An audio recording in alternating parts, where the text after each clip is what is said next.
ठीक है, फर्टिलाइजेशन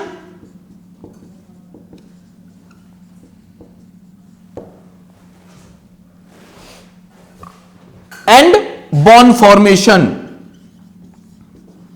बना रहे थे ना बॉन मजबूत, समझ में मेरी बात को, ये काम करता है। ये हमारे पास कैल्शियम के फंक्शन है यहां पर।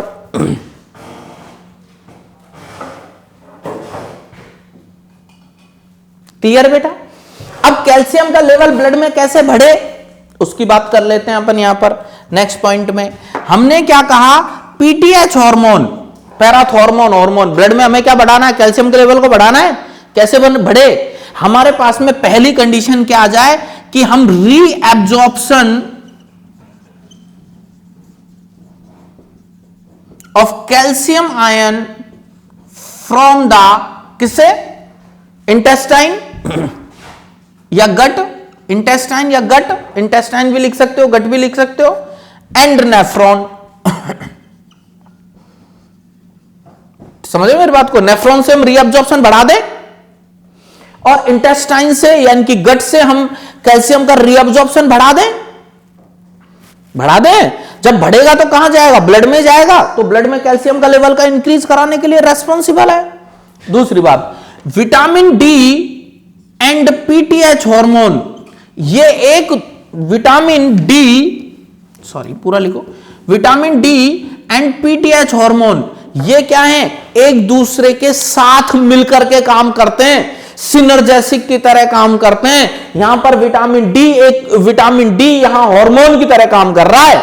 मैंने बोला था आपको एक दिन, विटामिन डी यहां कैसे काम कर रहा है, एक हार्मोन की तरीके से काम कर रहा है। दूसरा, ये पीटीएच हार्मोन दूसरा क्या काम करता है, ये ऑस्टियोक्लास्ट सेल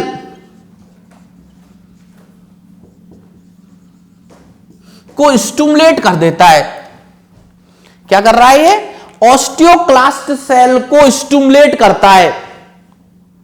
समझ में आया मेरी बात को? क्या कर रहा है ये, स्टिमुलेट द ऑस्टियोक्लास्ट सेल, इनको स्टिमुलेट करता है। क्या काम है ऑस्टियोक्लास्ट सेल का, ये हमारी बॉडी की शेप को मेंटेन करते हैं, रिकमेंडेशन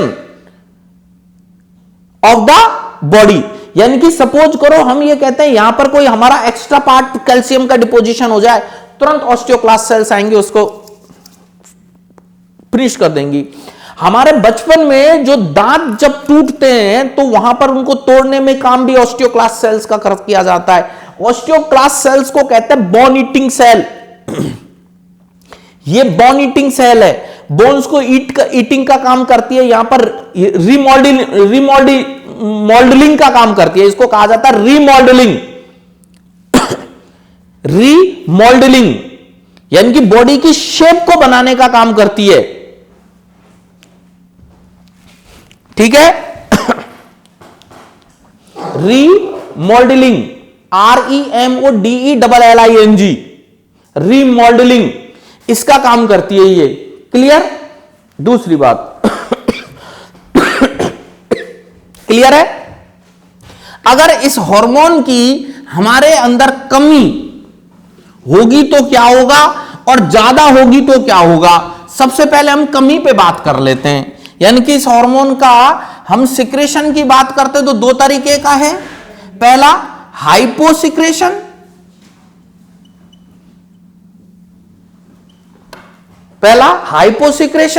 दूसरा हाइपर सिक्रेशन।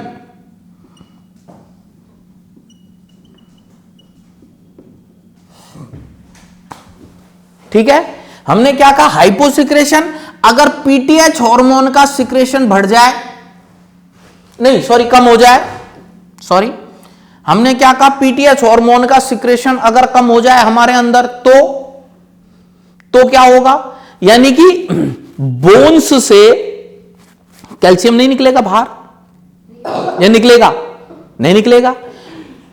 नेफ्रॉन से कैल्शियम को रीअब्सॉर्ब नहीं कराया जाएगा। दोनों पॉइंट मेरी बात ठीक है, समझ में आया? यानी कि हमने क्या कहा, यहां क्या हुआ कि नॉट रीअब्सॉर्प्शन ऑफ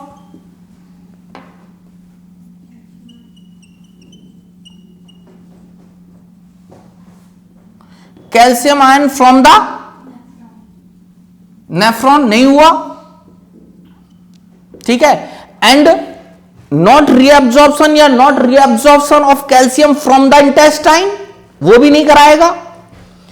और हमने क्या कहा, ये बोन से कैल्शियम के, बोन्स से कैल्शियम के क्या कहेंगे इसको, आउट होने को रोकता है। आउट नहीं कहेंगे, क्या कहेंगे, डिपोजिशन नहीं कहेंगे, डिपोजिशन का तो डिपोजिट कराना होगा।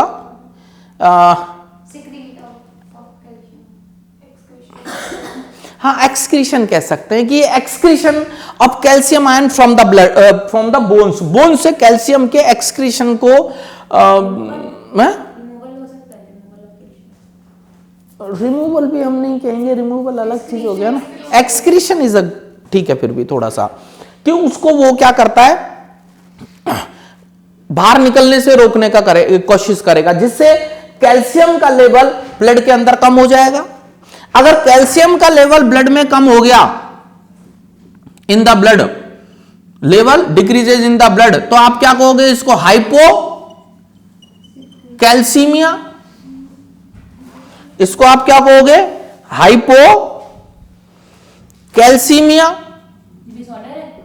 नहीं, अभी बताता हूं, हां डिसऑर्डर ही है, हाइपोकैल्सीमिया हो गया, हाइपोकैल्सीमिया यानी कि ब्लड के अंदर कैल्शियम कम। तू पूछ कह रही थी ना, अब देखना, अब ब्लड के अंदर कैल्शियम कम, हमने हड्डी मजबूत करके क्या कर लिया, तो अब क्या करेगा, ये मसल कॉन्ट्रैक्शन को रोक देगा। मसल कॉन्ट्रैक्शन के लिए कैल्शियम चाहिए नहीं चाहिए, कैल्शियम चाहिए नहीं चाहिए, तो मसल कॉन्ट्रैक्शन रोकेगा। अगर मसल कॉन्ट्रैक्शन रोक दिया, मसल कॉन्ट्रैक्ट नहीं हो पाई, और ये मसल कॉन्ट्रैक्शन के लिए ये कहां पर, डायफ्राम में ऐसा पहुंच गया,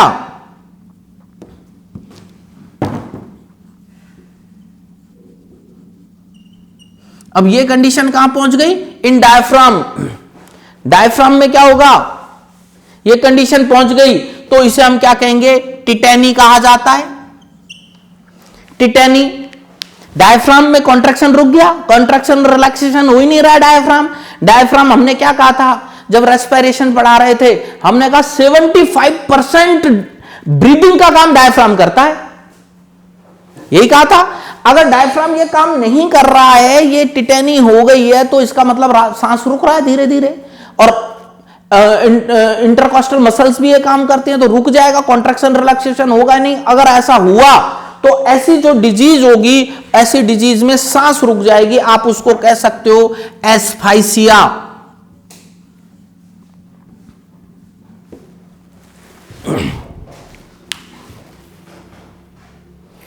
क्या कहोगे बेटा, एस्फाइसिया, सांस रुक जाएंगी। इसका क्योर क्या होगा सर? कोई क्योर नहीं है, इसको कैल्शियम देना पड़ेगा बॉडी में, ब्लड में। आपको फिर पीटीएच हार्मोन का सिक्रेशन बढ़वाना पड़ेगा, इसलिए तो ये खतरनाक हार्मोन है, इसलिए तो हम इसको क्विक डेथ हार्मोन भी कह देते हैं। आपकी बात से याद आ गया मुझे, क्विक डेथ हार्मोन भी कह देते हैं इसे, ये डेथ करा देता है, क्योंकि अगर ये हो गया, डिक्रीज कम हो गया, तो हमारे पास क्या होगा कि कैल्शियम नहीं निकलेगा, नहीं निकलेगा, तो हार्टबीट को बढ़ाने के लिए, मसल कॉन्ट्रैक्शन के लिए, इंपल्स के लिए यही काम कर रहा है कैल्शियम, डिक्रीज खत्म। तो जिनको अस्थमा होता है उनमें भी ऐसे ही कुछ होता है? नहीं, अस्थमेटिक कंडीशन अलग है, उन्हें ब्रोंकाइटिस? हाँ, ब्रोंकाइटिस उसमें स्क्वीज हो जाती है। बस 2 मिनट।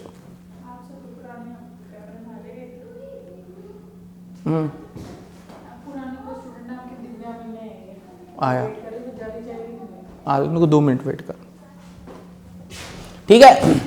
अब हमने क्या कहा, हाइपर सिक्रेशन, हमने क्या कहा यहां पर, हाइपर सिक्रेशन।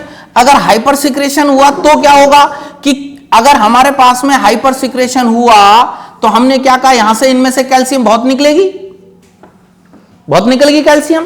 कैल्शियम निकल गई तो कैल्शियम निकलने से सिर्फ यहां पर फाइबर रह गए, कैल्शियम निकल गई, इसमें पोर ही पोर बन गए, तो इस डिसऑर्डर को क्या कहोगे, ऑस्टियोपोरोसिस।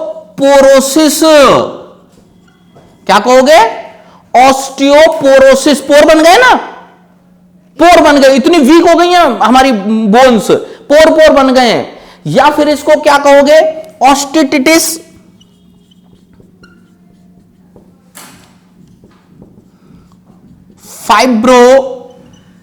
फाइब्रोसाइथिका इस डिसऑर्डर का दूसरा नाम है। समझ में आया मेरी बात? हड्डियां बहुत कमजोर हो गई है। अगर ऐसे पर्सन को आप कहो शरीर पे खड़ा हो जाए, वो हड्डियां टूट जाएंगी, उसी समय बिखर जाएगा वो। तो जो रिकेट्स होता है वो भी ऐसे होता है? है? जो रिकेट्स होता है नहीं, रिकेट्स अलग चीज है, वो रिकेट्स विटामिन की वजह से होता है।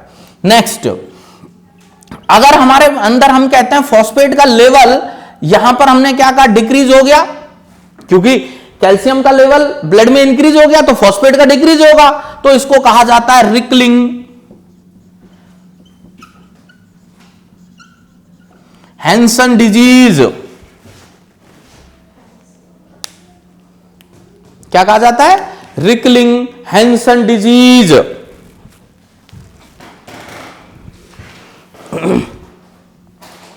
ठीक है, समझ में आई?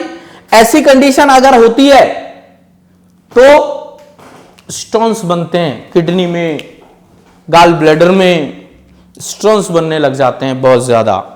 ये हम थायराइड ग्लैंड की बात करते हैं। कल हम एड्रिनल ग्लैंड की बात करेंगे, कल हम एड्रिनल ग्लैंड पढ़ाएंगे। ठीक है, ओके बच्चों, बाय।